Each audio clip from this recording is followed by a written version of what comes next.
Love is supposed to be simple. But for Benedict Bridgerton and Sophie, love becomes the most dangerous choice they could ever make. One stolen night changes everything. One mistake threatens Sophie's dignity, her future, and the fragile place she has carved out in a world that never truly accepted her. Benedict believes love should be stronger than society's cruel rules. Yet Sophie knows the truth far too well. Because when a gentleman falls in love with a maid, the consequences do not fall on him. They fall on her. And as their hearts pull them closer together, the world around them begins to close in, forcing Sophie to make a heartbreaking decision that could destroy them both forever. Benedict Bridgerton had always believed that love should be fearless. In his mind, love was not something that should bow to society's expectations or bend under the weight of tradition. But the moment he fell in love with Sophie, he realized that love in their world was never that simple. Because Sophie was not a lady. She was a maid. And in the rigid society they lived in, that single truth carried more power than any confession of love.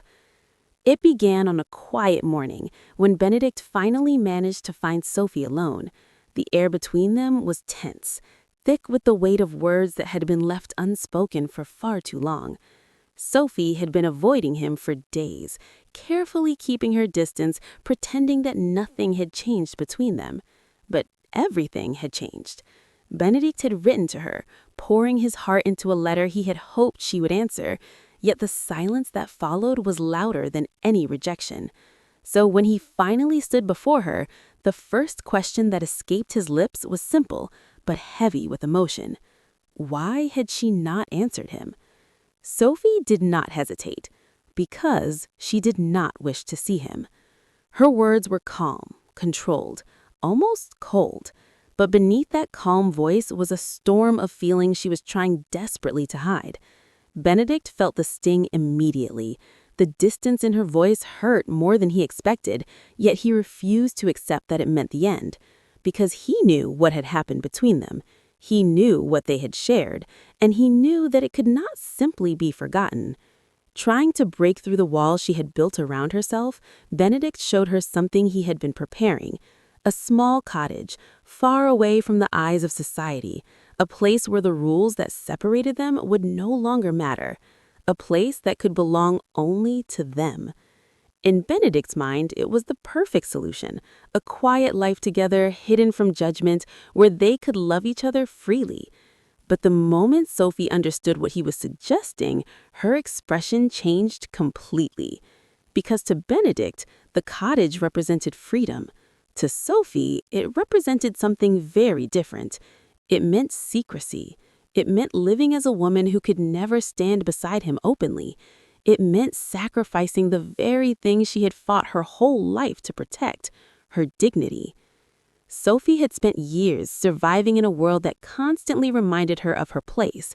As a maid, she had learned the delicate balance required to remain respectable, to protect her reputation, and to avoid becoming exactly the kind of woman society was eager to condemn.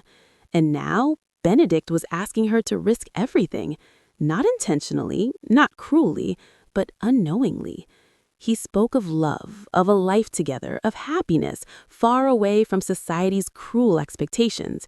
Yet Sophie could see the truth that Benedict could not. A gentleman could live in secrecy and still return to his family, his wealth, and his status whenever he wished. But a woman like Sophie would have nothing left. If she accepted his offer, she would lose her respectability forever. She would become the very thing she had promised herself she would never be, a hidden woman living on the edge of someone else's life. Her voice trembled as she tried to explain this to him, but the pain behind her words was impossible to ignore.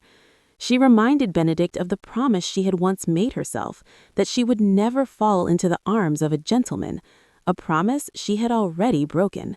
Not because she was weak, but because she had loved him.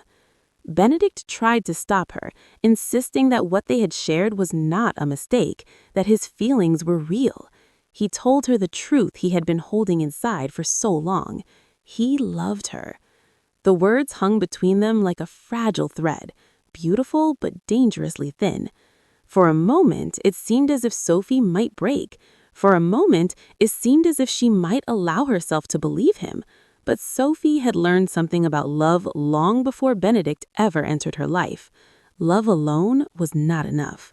Because even if Benedict loved her, the world they lived in would never allow them to exist as equals.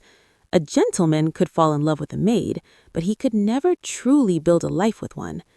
Sophie forced herself to say the words that would hurt both of them. He loved her, but he could never be with her. And Benedict refused to accept that answer. To him, society's rules were meaningless when compared to the depth of his feelings.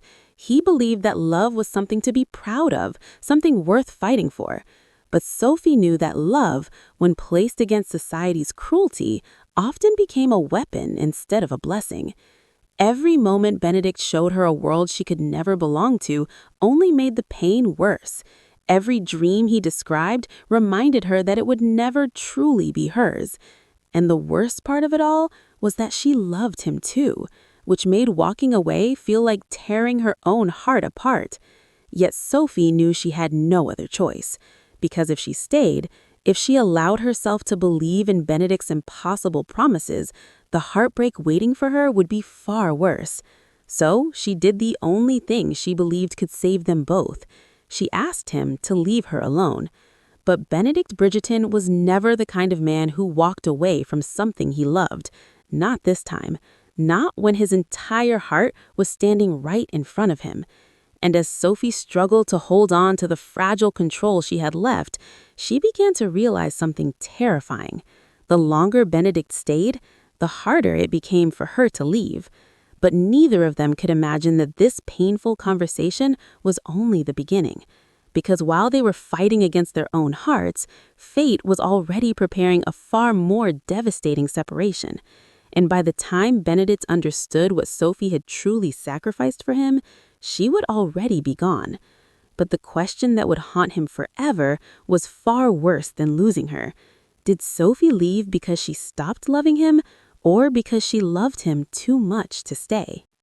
Benedict Bridgerton had always believed that persistence was a virtue.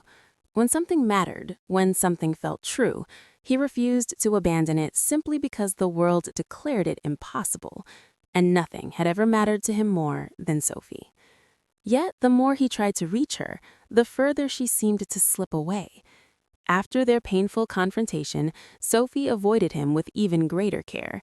She moved through the house quietly, performing her duties as a maid with the same calm precision she had always shown. To anyone watching, nothing appeared unusual, but inside, Sophie felt as though she were slowly breaking. Every hallway she walked through reminded her of Benedict.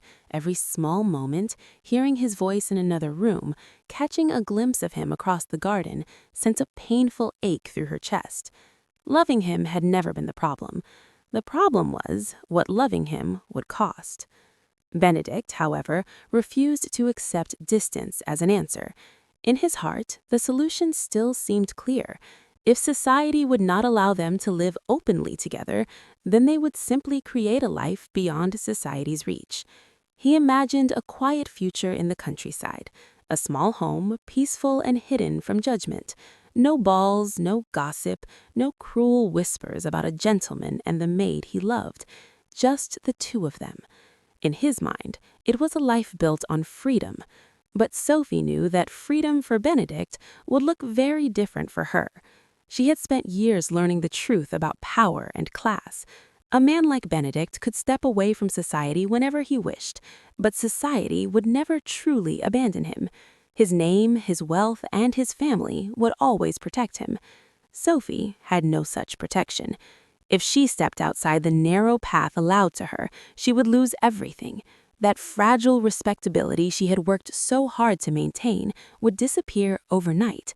Doors would close, opportunities would vanish, and once a woman's reputation was destroyed, society never offered her a second chance. So when Benedict continued to speak of love and hope, Sophie could only hear the danger hidden beneath his words. One afternoon, their paths crossed again in a quiet corner of the house. Neither of them had planned the meeting, but the moment their eyes met, the tension between them returned instantly. Benedict could see the exhaustion in Sophie's expression. She looked as if she had been fighting a battle that no one else could see. He stepped closer, his voice softer now, less desperate, but filled with sincerity. He asked her to tell him what was wrong. Sophie almost laughed. How could she possibly explain something that felt so painfully obvious to her?